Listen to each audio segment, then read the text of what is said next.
Hi guys, WhatsApp. আশা করি সবাই তোমরা ভালো আছো। চলো নতুন এপিসোডটা আজকের অ্যারিয়ান স্ক্রিপ্টের একটু অন্যরকমভাবে সাজানো। সবার প্রথমেই বলে দিই যে কালকে যে ভিডিওতে যেরকম বলেছিলাম যে পয়লা বৈশাখের এই অকেশনে মোহনবাগান লঞ্চ করেছে মোহনবাগান টিভি, একটা ইউটিউব চ্যানেল আর মোহনবাগানের ওয়েবসাইট। মোহনবাগানের ওয়েবসাইট সম্পর্কে পরে আমরা 2-3টে ভিডিও আরও বানাবো, কী আছে, কীরকমভাবে ইন্টারাক্টিভ জোন তৈরি করে নিচ্ছে ইত্যাদি। আর যেটা মোহনবাগান টিভি যে ইউটিউব চ্যানেলটা সম্পর্কে আমাদের একটা প্রোগ্রাম থাকবে। আমরা একটা প্রোগ্রাম স্কেচ করেছি, জানি না কতদূর কী করতে পারবো, বাট ইটস যেহেতু একটা ডিপেন্ডেন্ট প্রোগ্রাম মানে তোমরা যেরকম দেখে থাকো যে একটা ধরো ফরেন সিরিজ চলে, সেই সিরিজের ওপর যেরকম ডেভেলপমেন্ট আসতে থাকে তার ওপর রিভিউ বা রিয়াকশানের একটা প্রোগ্রাম হয়। সেই রকমই মোহনবাগান টিভিটা আসাতে আমরা অনেক অথেন্টিক খবর পাবো, ড্রেসিং রুম ইনসাইডার পাবো, অনেক রকম আমরা আরও কিছু নতুন নতুন অ্যানাউন্সমেন্ট পাবো, যে অ্যানাউন্সমেন্টগুলো অফিসিয়াল হতে চলেছে। তো আমরা করব কি, অ্যারিয়ান স্ক্রিপ্ট করবে কি, সপ্তাহে একদিন করে ডেডিকেটেড টু মোহনবাগান টিভি। আমরা বলে দেবো তোমাদের যে মোহনবাগান টিভিতে লাস্ট এক সপ্তাহে কী কী ভিডিও আপলোড হয়েছে, তার মধ্যে কোনটা ইন্টারেস্টিং, কোনটা কী আছে, দরকার হলে তোমাদের রেফারও করবো, সেইটা গিয়ে দেখো। মোটামুটি আমাদের এপিসোডটা দেখলে মোটামুটি তোমরা একটা আন্দাজ করতে পারবে যে কী মোটামুটি মোহনবাগান টিভিতে চাঞ্চল্যকর কী তথ্য এসছে বা অ্যানাউন্সমেন্ট কী এসছে সেই সম্পর্কে আমরা কথা বলবো।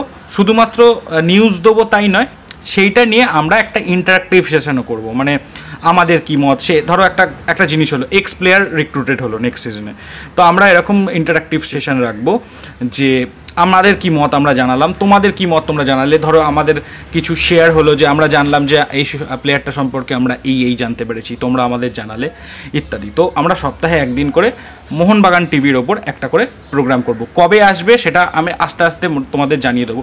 তো আজকে মোটামুটি এই ভিডিওটা dedicated to Mohun Bagan TV, not dedicated to Mohun Bagan টিভির ওপরেই আমরা বানাতে চলেছি। তোমরা চোখ রাখো শেষ অবধি, অনেকগুলো ইম্পর্টেন্ট তথ্য আমরা পেয়েছি। ইম্পর্টেন্ট বলবো, হ্যাঁ আজকের দিনে দাঁড়িয়ে এটা ইম্পর্টেন্ট তথ্যই বলবো। আমরা ওখানে বেশ কিছু সাক্ষাৎকার পেয়েছি, তার মধ্যে সোনি নোর্ডের সাক্ষাৎকার একটা। সোনি নোর্ডেকে অনেকগুলো প্রশ্ন করা হয়, তার মধ্যে 2-3টে প্রশ্ন আমার মনে হয় উত্তরটা জানা উচিত, আগে মোটামুটি জানা যায়নি বা এখন লোকে জানতে চায় সেই সম্পর্কে। যে প্রথম প্রশ্নটা যেমন সোনি নোর্ডেকে জিজ্ঞেস করা হয় যে আগামী মরশুমে আপনি কি মোহনবাগানে থাকছেন না মোহনবাগান থেকে চলে যাচ্ছেন, খুব ইম্পর্টেন্ট প্রশ্ন এখন সবার মনে সেটা। তো সোনি নোর্ডে উত্তর দেয় যে হ্যাঁ আমার কাছে অনেক টিমের অফার আসছিল, কিন্তু আমি বলেছি স্টে, কারণ মোহনবাগানের সঙ্গে আমার চুক্তি আছে এপ্রিল অবধি, আর মোহনবাগান কর্তারা আমার খুব ক্লোজ।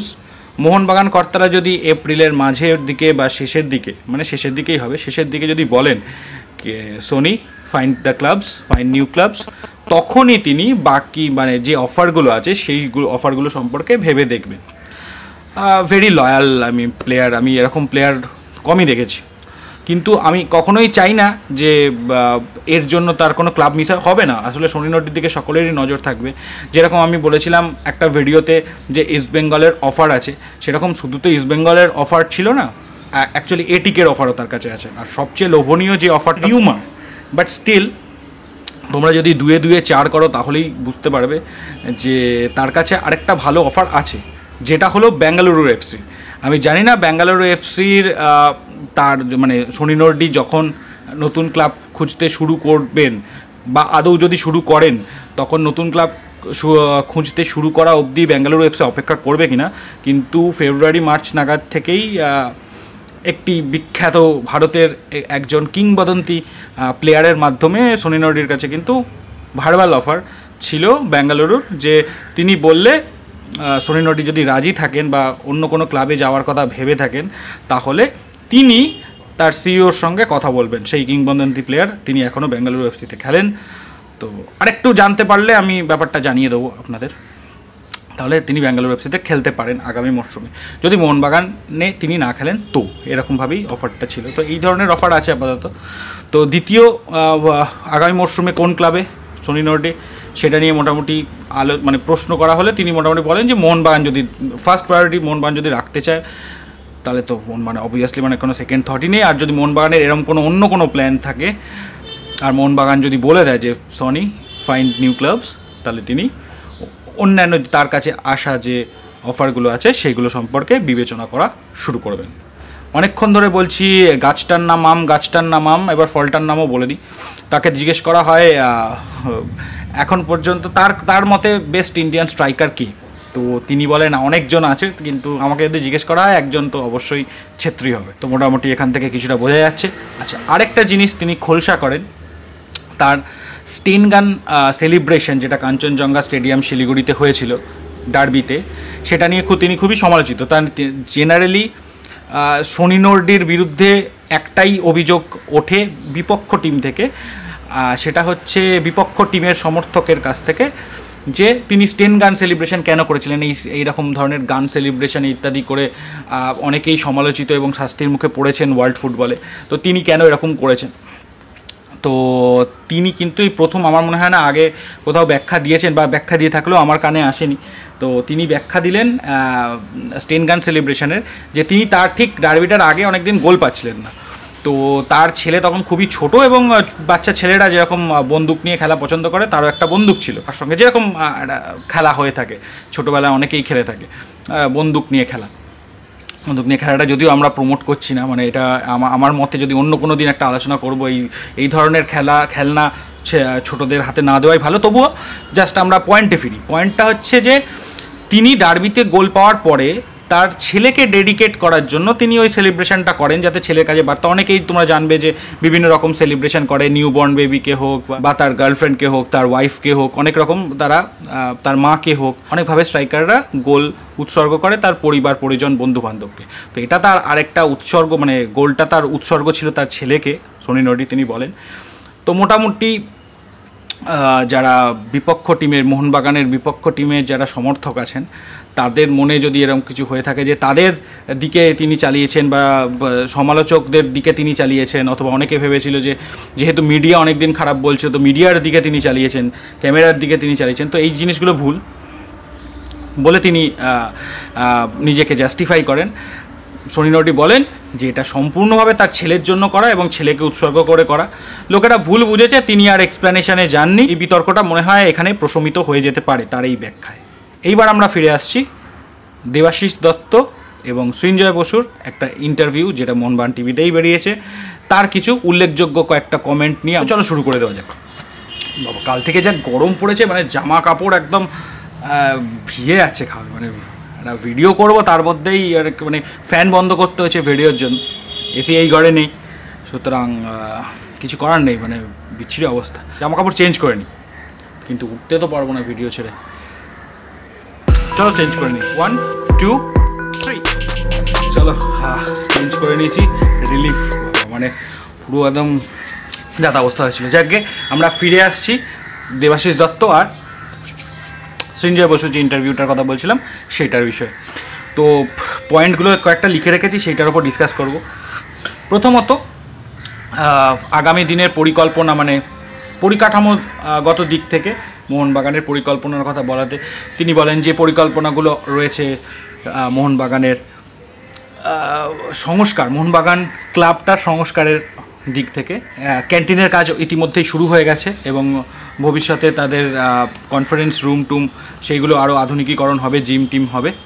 তো সেইটা একটা পার্ট গেল। আর সেই তারা যে সংস্কার শুরু করেছেন তারই একটা পদক্ষেপ হচ্ছে মোহনবাগান টিভি এবং মোহনবাগান ওয়েবসাইট, এবং আগামী দিনে আসতে চলেছে মোহনবাগানের উপর একটা অ্যাপস। তারা মানে এখনকার দিনের জেনারেশনকে বেশি গুরুত্ব দিচ্ছেন, এবং তারা বলছেন যে এখন সকলের হাতেই মোবাইল, সুতরাং ইউটিউবের মতোই খুবই হিট করবে বলে তিনি মনে করছেন যে মোবাইল অ্যাপ, মোহনবাগান অ্যাপস। তো জানি না, আচ্ছা আমাকে একটা জিনিস তোমরা বলো, মোটামুটি আর কি কোনো ক্লাবে আপাতত যে মানে ক্লাবের অফিসিয়াল টিভি বা অফিসিয়াল অ্যাপস রয়েছে?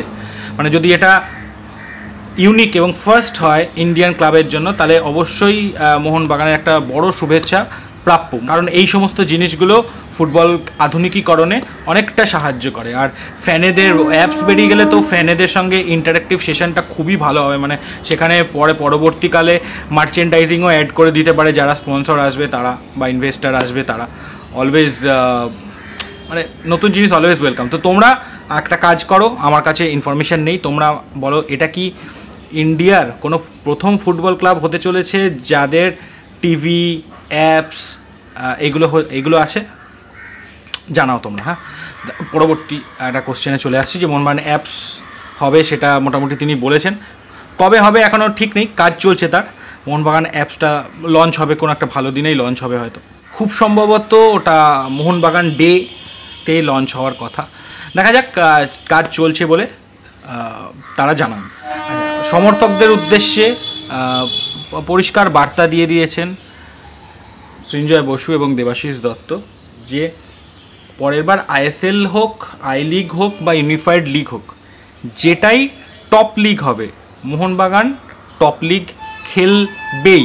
এসব নিয়ে নিজেদের মধ্যে তর্কাতর্কি করতে বারণ করেছেন, কাদা ছেঁড়াছিড়ি করতে বারণ করেছেন। তিনি বলেছেন পরের বার টপ লিগ খেলবেই। এবারেও যেরকম টপ লিগ ছিল, আই লিগ টপ লিগ খেলেছে মোহনবাগান, পরবর্তীকালেও মোহনবাগান টপ লিগ খেলবে। তিনি জানান, দেবাশিস দত্ত তিনি জানান যে মোহনবাগানের ওপর কিন্তু ট্রিমেন্ডাস প্রেশার ছিল যে কোনো একটা সংস্থার কাছে নিজেকে কি বলবো, নিজেকে সঁপে দেওয়া টাইপের, যেখানে মোহনবাগানের আইডেন্টিটি ক্রাইসিস হতো।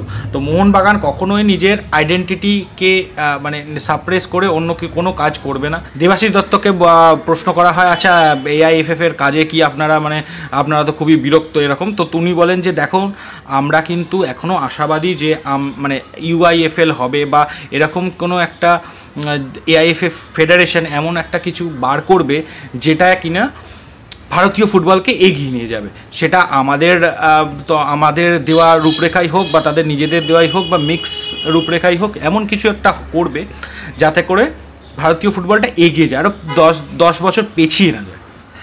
তিনি আরও বলেন যে আই লিগে যেরকম দেখবেন যে বিভিন্ন ISL-এ বিভিন্ন প্রতিভারা আই লিগ থেকে গিয়ে প্রতিভারা হারিয়ে যায়। আই লিগ কিন্তু প্লেয়ার সাপ্লাই অ্যাকচুয়ালি আই লিগই করে। ISL-এ গিয়ে তিনি দুটো উদাহরণ টানেন, একটা হচ্ছে দেবজিতের, দ্বিতীয়টা নিখিল কদমের। তিনি বলেন যে আই লিগে তারা যথেষ্ট ভালো খেলেছিলেন এবং ISL-এ গিয়ে তাদের মোটামুটি আর অতটা খুঁজে পাওয়া যাচ্ছে না। তো এই কারণে তারা ISL-কে ওরমভাবে দায়ী করেননি, কিন্তু তারা বলেন যে দেখুন, আই লিগ থেকে কিন্তু প্রতিভারা আসে এবং ISL-এ হয়তো কিছু বিদেশি প্রতিভাদের নাম আপনারা জানবেন, কিন্তু ISL কি ইন্ডিয়াকে কোনো নতুন ট্যালেন্ট, কোনো নতুন প্লেয়ার উপহার দিতে পেরেছে? সেটা প্রশ্ন ছুড়ে দেন সাংবাদিকের কাছে।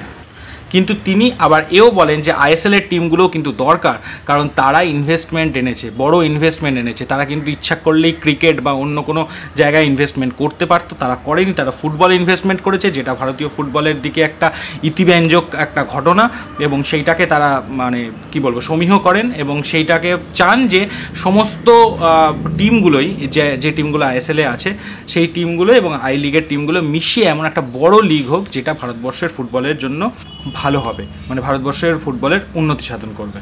তিনি কিন্তু এক বাক্যে এটাও স্বীকার করে নেন যে লাস্ট 5 বছরে মোহনবাগান ক্লাবের যতটা উন্নতি হওয়ার আশা ছিল ততটা উন্নতি হয়নি লাস্ট 5 বছর, পরিকাঠামো দিক থেকে। বলছে যে 3-4 বছর একটা আমাদের ভালো রান গেছিলো পারফরমেন্সের দিক থেকে, কিন্তু পরিকাঠামোর দিক থেকে কিন্তু ততটা উন্নতি হয়নি।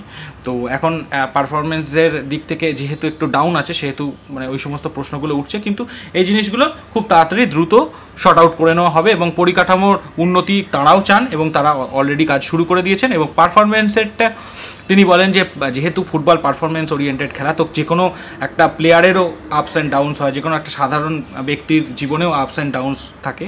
তো একটা রান গেছে, লম্বা রান নয়, একটা ছোট রান গেছে, যেটা মোহনবাগানের ক্ষেত্রে খুবই ভালো ছিল 14, 15, 16, 17। তো লাস্ট বছরটা অতটা ভালো যায়নি, কিন্তু তিনি বলেন যে সমর্থকদের পাশে থাকতে এমন কিছু একটা সমর্থকরা যেন করে না দেন যেটা মোহনবাগান ক্লাবের জন্য খারাপ কিছু বা কুরুচিকর হবে। তিনি বলেন যে তাদের পছন্দ তাদের নাও হতে পারে, সমর্থকদের, যে হয়তো সৃঞ্জয় বসুকে পছন্দ নয় বা দেবাশিস দত্তকে পছন্দ নয়, কিন্তু এমন কিছু তারা এর জন্য বলে না ফেলেন যেটা মোহনবাগান ক্লাবের জন্য বাজে ইঙ্গিত বহন করে। ইন্টারভিউ শেষে তারা এরকম অঙ্গীকারবদ্ধ হন যে আগামী মরশুমে তারা দলও ভালো গঠন করবেন এবং ভালো পারফরমেন্স করার চেষ্টা করবেন এবং পরিকাঠামোর দিক দিয়ে যা যা উন্নতি হচ্ছে সেগুলো তো হবেই। মোহনবাগান টপ লিগ খেলবে এবং সমর্থকদের জন্য ভালো ভালো খবর অপেক্ষা করছে। খবর না হলেও তারা যে ভালো খবর দিতে সচেষ্ট, এরকম একটা বার্তা তারা মোহনবাগান টিভির ওই ইন্টারভিউর মাধ্যমে দেন। তো আপাতত বাকি আরও অনেকের ইন্টারভিউ নেওয়া হয়েছিল, যেমন ব্যারেটোর ইন্টারভিউ রয়েছে, ক্যালডেইরার রয়েছে, অভিষেক আম্বেকরের দেখলাম, পিন্টুর দেখলাম, আমাদের অরিজিৎ বাগুইয়ের দেখলাম। তো মোটামুটি এইগুলোই, বাকিদেরটা মোটামুটি তোমরা দেখতেই পারো, কিন্তু এই আমার মনে হলো ইম্পর্টেন্ট এই নিউজগুলোই, যে জন্য এই নিউজগুলো তোমাদের সামনে আমি তুলে ধরলাম। তো এরকমই সেগমেন্ট ওয়াইজ চলতে থাকবে মোহনবাগান টিভির। তাই ভাবলাম যে মানে অফিস যাওয়ার আগে যে ভিডিওটা তৈরি করছি সেটা করে নিই।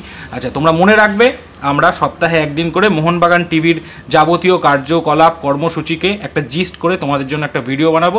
সেই ভিডিওটা দেখলে মোটামুটি তোমরা বুঝতে পারবে যে হয়তো মোহনবাগানের 15টা বা 20টা ভিডিও বেরিয়েছে, তো 15টা-20টা ভিডিও তোমাদের দেখা সম্ভব যদি হয় তো ভালো, যদি না হয় আমাদের যারা সাবস্ক্রাইবার আছো, আমাদের যারা ফ্রেন্ড আছো, আমাদের যারা অ্যারিয়ান স্কোয়াডের মেম্বার আছো, তাদের জন্য আমরা এই প্রোগ্রামটা করতে পারি যে কোন কোন ভিডিওগুলো দেখতেই হবে, মাস্ট ওয়াচ, এবং কোন কোন স্টেটমেন্টগুলো নিয়ে আমরা ডিসকাস করতে পারি। এটা একটা ইন্টারেক্টিভ হবে, পজিটিভ নেগেটিভ দুটো কমেন্টই জানাবে। আমি কিন্তু তোমাদের কমেন্টে অনেক রকমভাবে উদ্বুদ্ধ হই, মানে তোমাদের নেগেটিভ কমেন্টেও উদ্বুদ্ধ হয়েছি, অনেক রকমভাবে নিজেকে ভালো করার চেষ্টা করি। দেখো সবার তো সব জিনিস ভালো থাকে না। আমার নিজের উন্নতি করাটা তখনই সম্ভব হবে যখন তোমরা কমেন্ট করবে, তোমরা বলবে এটা ভালো হচ্ছে না, এটা করো, এটা করো না, তখনই আমরা কিন্তু চ্যানেলটাকে উন্নত করতে পারবো।